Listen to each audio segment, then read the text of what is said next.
Assalamualaikum. Hari ni kita akan makan nasi mendi kambing.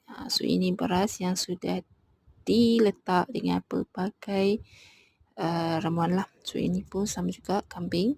So sekarang kita tutup dan letak dalam oven. So selama 1 jam setengah. Tada! Ini dia. Nampak tak asap-asap kat situ?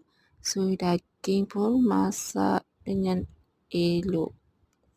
It was so delicious, marvelous, Tengok tu dia punya warna so beautiful and wow, so juicy, really, sumpah.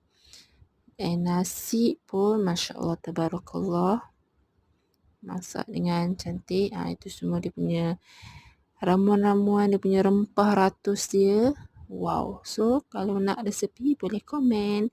Jangan lupa subscribe.